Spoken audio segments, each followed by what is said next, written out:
If you're new here, don't forget to subscribe to our channel and hit the like button.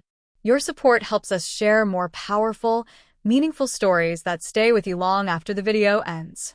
Before this story begins, take just 1 second to subscribe to the channel. Have you ever felt like you were fading into the background of your own life? Like the person in the mirror was someone you used to know, but haven't spoken to in years? If you've ever felt invisible, forgotten, or like your best days were already behind you, then this story is especially for you. Now, let's begin.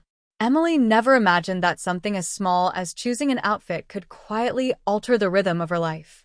She had lived long enough to understand that transformation rarely arrives with fireworks. It doesn't knock loudly or demand attention. Real change often slips in unnoticed. It hides inside ordinary afternoons. It disguises itself as routine. It waits in moments that feel insignificant until they aren't.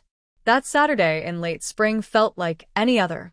The sun hovered warmly above her quiet suburban neighborhood in Oregon, pouring soft golden light through the wide windows of her home. Dust particles drifted lazily in the beams, moving slowly in the stillness. The air inside the house was calm, too calm. It wasn't the peaceful silence of comfort. It was the echoing kind, the kind that reminds you no one else is there. At 38, Emily stood in front of her bedroom mirror longer than she had in years. Her reflection stared back at her, not unfamiliar, but distant, as if she were looking at someone she once knew well, but hadn't spoken to in a long time. Her fingers brushed lightly against the fabric of a navy blue skirt. It wasn't bold. It wasn't flashy.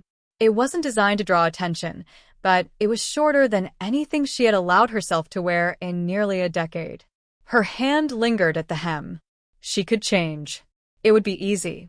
Slip into something safer, something invisible, something that asked nothing from the world. She almost did, but instead she straightened her posture. The skirt stayed. Paired with it was a soft white blouse. Clean, simple, elegant. Low heels completed the outfit. Nothing dramatic, nothing desperate, just intentional. And that was new. For the first time in years, Emily wasn't dressing to blend into the background. She wasn't trying to look smaller than she felt. She wasn't preparing to disappear inside her own life. She was dressing for herself. 2 years earlier, her marriage had ended. Not in flames, not with betrayal, not with shattered glass or slammed doors. It had dissolved quietly, like mist fading in the morning sun. There were no villains in their story. No explosive arguments. Just distance, long stretches of silence, exhaustion that built up over time. 2 people who loved each other, but slowly stopped growing in the same direction. When it ended, the house remained, but the warmth did not.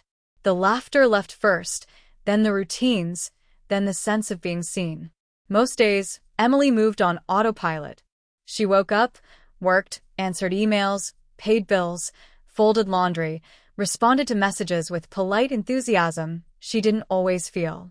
Her friends were still there, but life had grown busy. Children, promotions, responsibilities, weekends filled with soccer games and family gatherings. No one intentionally left her behind. Life just shifted, and she quietly became the extra space at the table. But today felt different. Earlier that morning, her phone buzzed with a message from her closest friend, Laura. "Hey, I'm stopping by later with Jason to grab those documents you borrowed." Emily hadn't thought much of it at first. Laura had been her anchor through everything. Through marriage, through divorce, through nights filled with doubt.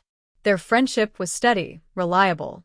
And Jason had always just been there, a background figure in the long story of their friendship. She remembered scraped knees and awkward teenage silences, birthday parties, school recitals, polite greetings at holiday dinners. In her mind, he was frozen at 17. She hadn't stopped to consider the man he had become. Upstairs, Emily brushed her hair slowly. She adjusted her blouse, took a measured breath. Why am I nervous? It didn't make sense. This wasn't a date. This wasn't a stranger. This was Laura. This was Jason. And yet, something inside her chest felt unsettled, like the air right before a storm that might never come. Downstairs, She moved through small preparations that felt almost ceremonial. 3 glasses placed carefully on the counter. A pitcher filled with lemonade, ice clinking softly as it settled. Her hands trembled slightly. She noticed, frowned. Why does this feel important? Before she could answer herself, the doorbell rang. Her heart gave one unexpected, sharp beat. Emily smoothed her skirt once more and walked to the door. When she opened it, Laura stood there first. Bright smile, familiar energy, warmth that only years of friendship can create. Hey, Laura beamed as she stepped inside. Thanks again for letting me swing by. Of course, Emily replied warmly. Then her eyes shifted.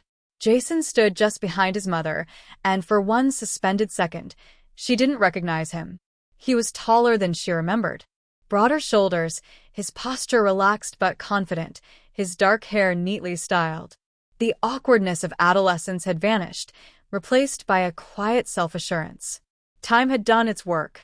Their eyes met and something changed. It wasn't dramatic. It wasn't inappropriate. It was awareness. Jason's gaze dipped instinctively. Subtle, brief, taking in her outfit before returning to her face. It happened in less than a second. But Emily noticed.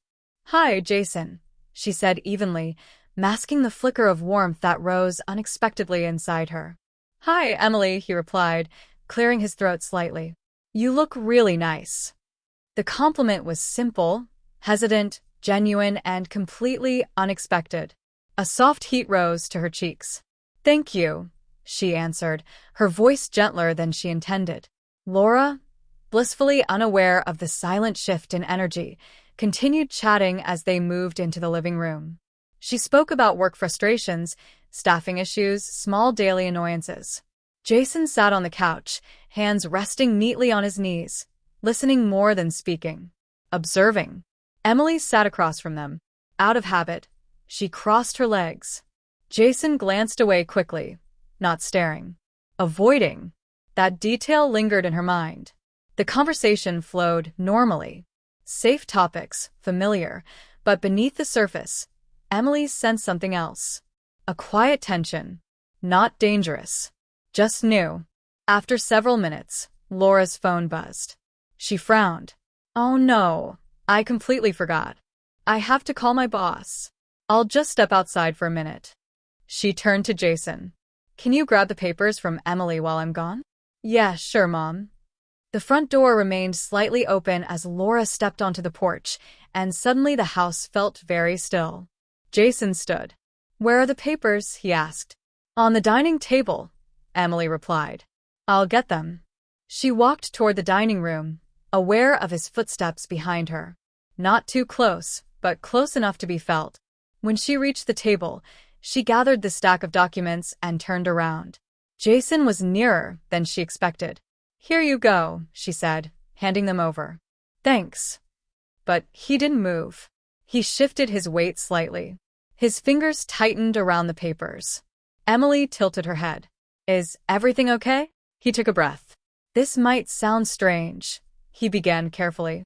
But I wanted to say something. Her heart skipped, not out of fear, but uncertainty. What is it? He hesitated, choosing his words. Seeing you today, you seem different. In a good way. Confident, lighter.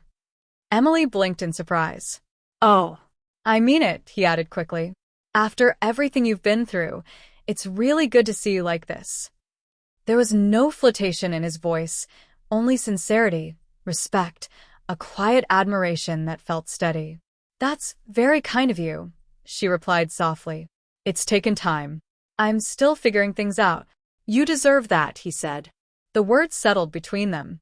For a moment, they simply stood there, not as a friend's son, not as a divorced woman rebuilding her life, but as two people acknowledging growth. And then Laura's voice called from outside. I'm done. The spell broke. Jason stepped back, suddenly aware of the space between them. I should give these to my mom. Emily nodded gently. Of course. Minutes later, the door closed behind them, and the house returned to its familiar silence. But it didn't feel quite the same. Emily leaned back against the door and exhaled slowly. Nothing dramatic had happened. Nothing inappropriate. No boundaries crossed. And yet, something had shifted. For the first time in years, she hadn't felt invisible. To be continued.